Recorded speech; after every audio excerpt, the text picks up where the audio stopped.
Friends, welcome back to my channel. ఇవాల్టి special video ఏంటంటే తెలుగువారి వంకాయ టమాటో బీరకాయ రోటి పచ్చడి. ఇది చాలా సింపుల్గా దాదాపు అందరికీ తెలిసే ఉంటుంది. కానీ కొన్ని చిన్న చిన్న టిప్స్తో ఇంకా రుచిగా చేసుకుందాం. పదండి రెసిపీలోకి వెళ్ళిపోదాం. ఒక కప్పు వరకు బీరకాయ తీసుకున్నాను. ఒక కప్ టమాటో, కొంచెం కొత్తిమీర, మిర్చి మీ టేస్ట్కి తగ్గట్టు కొంచెం ఎక్కువ వేసుకుంటేనే బాగుంటుంది. వంకాయకి కొంచెం ఆయిల్ రాసుకుని గ్యాస్ మీద కాల్చుకుని పైన స్కిన్ అంతా తీసేసి ఒక బౌల్లో పెట్టుకున్నాను. ముందుగా ఒక కడాయి తీసుకుని దానిలో కొంచెం ఆయిల్ వేసుకున్నాను. రోటి పచ్చడికి ఏమి ఎక్కువ ఆయిల్ పెట్టదు, కొంచెం తక్కువగానే పడుతుంది. ఆయిల్లో మిర్చి వేసుకున్నాను. మిర్చి ఎక్కువ వేసుకుంటేనే రోటి పచ్చడి టేస్ట్ అనేది బాగుంటుంది. కొంచెం కారంగా కూడా ఉండాలి. మిర్చి అంతా ఫ్రై అయిపోయినాయి కదా, ఫ్రై అయిన వాటిని మిక్సీ జార్లోకి తీసేసుకుంటున్నాను. చాలా చాలా బాగుంటుంది రోటి పచ్చడి. వీక్లీ 1 టైం అయినా ఏదో ఒక రోటి పచ్చడి చేసుకుంటాం మేము. నెక్స్ట్ బీరకాయ ముక్కలు వేసేసుకుంటున్నాను.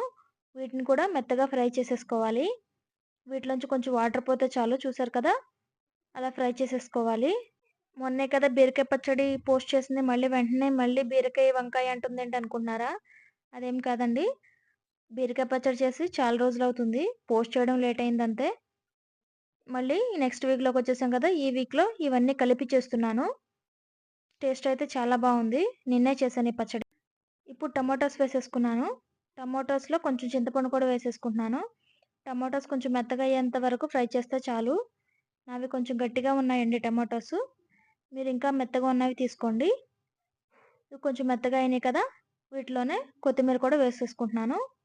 చాలా బాగుంటుంది. కొంచెం కొత్తిమీర వేయండి, ఒక గుప్పుడు వరకు వేయండి కొత్తిమీర.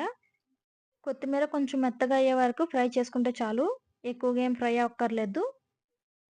చూస్తున్నారు కదా, ఇప్పుడు కలిపేసుకుని మెత్తగా చేసేస్తాను. ఎక్కువగా ఏమి వేయొద్దండి కొత్తిమీర, ఎందుకంటే పచ్చడంతా కొత్తిమీర ఫ్లేవర్ వచ్చేస్తుంది, కొత్తిమీర పచ్చడిలాగా అనిపిస్తుంది. ఇప్పుడు ఇవి ఫ్రై అవుతూ ఉంటాయి, మనం మిక్సీ చేసుకుందాం.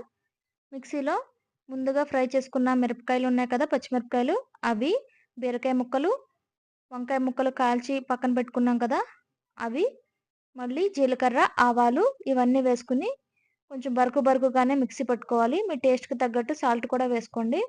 మరి ఎక్కువగా మిక్సీ పట్టొద్దు, ఒక 2-3 టైమ్స్ పట్టండి. ఇప్పుడు ఫ్రై అయిపోయిన కొత్తిమీర, టమాటాను కూడా వేసుకుని మిక్సీ పట్టేసుకున్నాను.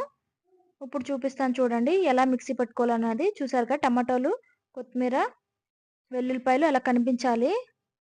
ఫైన్ పేస్ట్ అయితే అస్సలు వద్దు, అస్సలు బాగోదు అలా చేస్తే. ఇలా ట్రై చేసి చూడండి. ఇప్పుడు దీన్ని తాలింపు పెట్టేసుకుందాము. ఒక చిన్న ముక్కుడు తీసుకుని దానిలో కొంచెం ఆయిల్ వేసుకున్నాను. ఆయిల్ వేసుకుని ఆవాలు కూడా వేసేసుకున్నాను. ఆవాలు చిటపటలాడిన తర్వాత వెల్లుల్లి వేసేసుకుంటున్నాను. వెల్లుల్లి కూడా కొంచెం ఫ్రై అయిన తర్వాత పచ్చిశనగపప్పు, సాయి మినపప్పు వేసేసుకుంటున్నాను. ఈ రెండు కొంచెం ఫ్రై అయిన తర్వాత ఎండుమిర్చి వేసేసుకుంటున్నాను.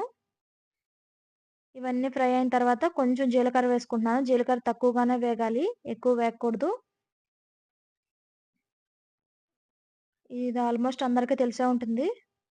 నేను ఒక్కసారి చూపిస్తున్నా, ఎవరైనా తెలియని వాళ్ళు బిగినర్స్ ఉంటారు కదా, వాళ్ళు చూస్తారని చూపిస్తున్నాను అంతే.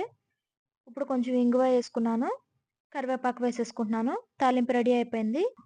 ఇప్పుడు దీన్ని పచ్చట్లో వేసేసుకుంటే బీరకాయ, వంకాయ, టమాటో పచ్చడి రెడీ అయిపోతుంది. ఒక్కసారి ఈ టైప్లో పచ్చడి చేసి చూడండి, మీ అందరికీ ఖచ్చితంగా నచ్చుతుంది. Thank you for watching friends. Thank you so much.